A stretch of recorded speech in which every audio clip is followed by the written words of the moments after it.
This is a photo of Thor, who has abs at 152 kg. If I was 152 kg, I would not have abs. I'd be lying on a bed, unable to move, morbidly obese.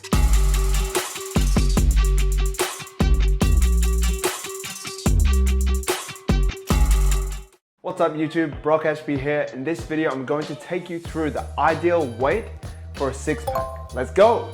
The first thing I want to establish in this video is that a six-pack is not the pinnacle of fitness. You don't have to have a six-pack to be successful in fitness. That doesn't mean you're healthier than someone else. Obviously, if someone's obese and you have a six-pack, you're probably going to be healthier than them.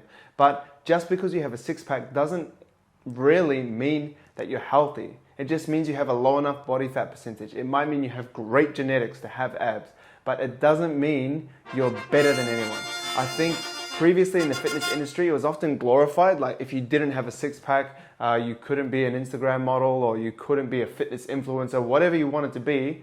But just to be fit, just to be healthy, a six-pack is not a requirement. So I wanted to get that out of the way at the start because we are going to be talking about six-packs and what it takes to get there, but you don't need a six-pack to be in the fitness industry or even just to be fit or to be healthy. Personally, I prefer if you prioritize what you can do with your body as opposed to what it looks like. But I know that there's crossover. Now that I've got that out of the way, ideal weight for a six-pack. The first thing I want to say, there is no ideal weight for a six-pack. There just isn't. I've had abs at 69 kg. This is a photo of it. When I had abs at this weight, I was on 1500 calories. I was training twice a day. I was doing cardio and I was lifting weights. I was sleeping about 4 to 6 hours per night because I was very obsessed and work driven. But I wasn't living a great lifestyle. I wasn't in a great mood because I wasn't eating enough to fuel my lifestyle, not to mention the 2 workouts that I was doing every single day. Here's another photo of me having abs at 90 kg, completely different. There's 21 kg difference, but I still have a six-pack. So what's the ideal weight? There isn't any. This is a photo of Thor, who has abs at 152 kg. If I was 152 kg, I would not have abs. I'd be lying on a bed, unable to move, morbidly obese. I would not have a six-pack at all. So this idea of having an ideal weight for a six-pack is just not true. And let's break down why. How do you get a six-pack? Number one, you have to be lean enough to have your abs visible. If you have too much fat on your stomach, even though you have abs like every human on the planet does, they won't be visible because there's fat covering them. So the saying abs are made in the kitchen is very true. If you don't have a low enough body fat percentage because you're consuming too many calories, you won't have visible abs. So how do we combat that? We create a calorie deficit. We consume less calories than we burn, which helps us burn body fat, and then our body fat comes down and the abs start to show, or we get leaner until we get visible abs.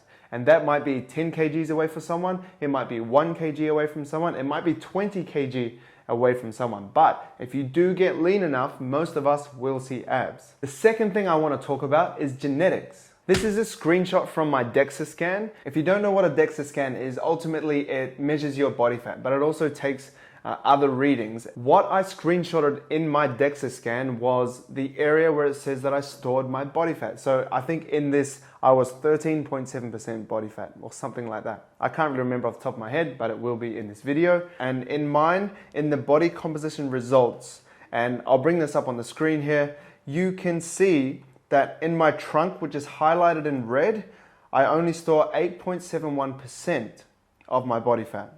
But in my arms, in my legs, my head's huge, so I got a fat head. But everything else has more fat than my trunk. So genetically, I store less body fat on my stomach in comparison to other body parts. Where I store most of my body fat is in my head, but also my legs come in second place. I store most of my fat in my legs, my quads, my hamstrings, my glutes, and I've always struggled to see definition when I get lean in these areas. I always had kind of like rugby legs or bulky legs, but I could never get definition. And as I saw this, and as I got older and older, I realized that I was storing my fat here, so I had to, if I wanted to get lean legs, I had to get really, really lean. But in terms of getting a six-pack, I always had a six-pack. Even if I was bulking, and this isn't me bragging, this is just, as you can see, it's my genetics. I store body fat in my legs and a lot of my head, but not much on my trunk, so I'd always be lean. I'd have abs if I was bulking, if I was cutting. Even when I was carrying the most fat in my life, I've always had abs just because genetically, as you can see, I don't store much fat there, but my legs were always taking the fat. But you know, you put a pair of board shorts on or you put a pair of jeans on, and it kind of like hides your problem if you're looking at it from an aesthetics point of view. But the reason I want to talk about genetics is because I get abs quite easily, and I'm also a hard gainer, so I have a high level of physical activity, and that makes it harder for me to gain weight. So for me, it's hard to gain weight. For others, it's hard to lose weight. There's just these genetic differences that each individual has, and that's why there's no ideal weight for a six-pack, and to go even further, there's no ideal body fat percentage for a six-pack either, because people at 10%, they commented to me on Instagram, they're like, I competed, I was 10%, I was 8%, I was 6%, and I didn't have abs. And it's just because genetically, they had more fat on their stomach than they would in other areas. They might have busting biceps, they might have lean veins on their calves and super popping other muscles, but the abs would never come out just because genetically they had their body fat there. And if they wanted to get even leaner, which getting leaner than comp doesn't really exist, they would have to get even leaner than they were in that comp to see that development or to see their visible abs. The third thing I want to talk about is the muscles in your abs, your abdominals. Now, you can have abs without training your abs. There's a lot of, say, skinny skateboarding dudes that have a six-pack that probably haven't trained abs in their life, but they're lean enough to see their abs. They could also have great genetics and paired with, you know, high level of physical activity and all this kind of stuff. But there's people that have abs that don't train and they eat like rubbish. They eat pizza, they drink Coke, they do whatever. They can have a six-pack. And then there's people that train them every day, that try to get as lean as possible, that just don't have them. But if you build your abs through training in the gym, training them just like any other muscle group as well, not just doing like 10 sit-ups or 100 sit-ups and then just like getting out of the gym. You don't just do 100 squats and then just leave. When you train your legs, you do split squats, you do leg presses, you do lunges, you do leg extensions, you do leg curls, you do back extensions. You have a vast exercise range for that muscle group. But when people do abs, they often just do a few crunches, a few planks, and they just leave. You actually have to train your abs through a lot of different motions. You can do leg raising exercises like hanging knee raises, lying leg raises, the Gar hammer raise, which is one of my favorites. And then you have crunching exercises. So you can do the decline crunch, you can do just elevated leg crunch on the floor, you can do a kneeling cable crunch, you can do things like V-ups where you're actually crunching and raising your legs at the same time. And then there's like isometric ab exercises where we're doing things like ab rollout, when we're doing things like planks. You can also bring side planks into that category, however they're more obliques.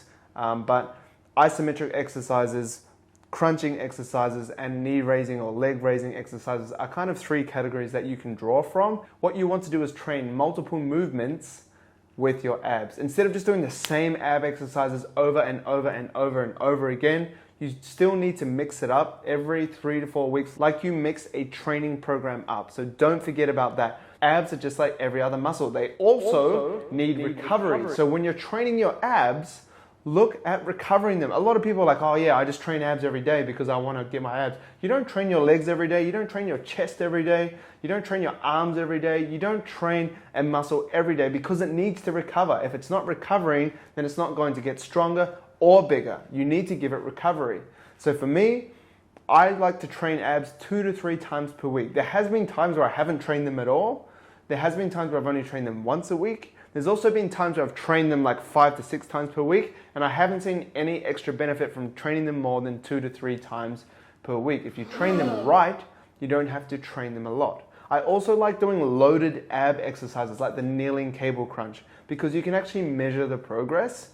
Often in ab exercises, people will just do it on the floor. They'll just do crunches. And how do you get better? You just do more reps. So you do 21 day and then 22, 23, 25, 30, 40, 50, 60.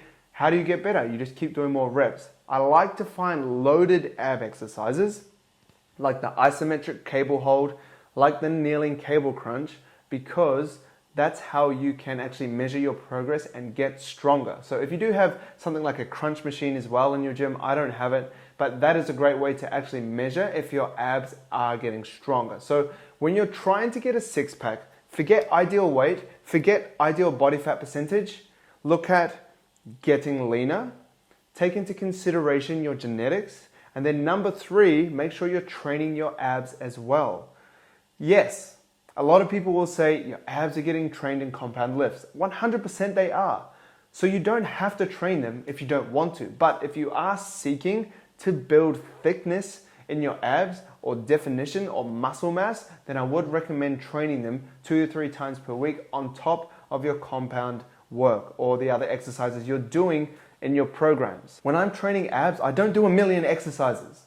I'll literally do 1 or 2 exercises. I could finish my upper body workout with 3 sets of 8 reps of the hanging gar hammer raise, which is one of my favorites. It's quite advanced, but that's one of my favorite ways to finish. I could also do a kneeling cable crunch, 3 times 20 reps. Another one of my favorite combos is a decline leg raise, superset with a decline knee raise, with 90 seconds rest after that. So you do 8 to 12 reps lying on a decline bench, lifting your legs straight all the way up, and then you go straight into knee raise, which is great because as you get too tired to do the leg raise, you can still do the knee raise. So you're kind of too tired to do the straight legs, so you do the bent legs, and it's a great way to still push yourself as you get tired. So these are just some of my favorite ways to train abs, and they're actually quite easy to chuck in, and they don't take very long.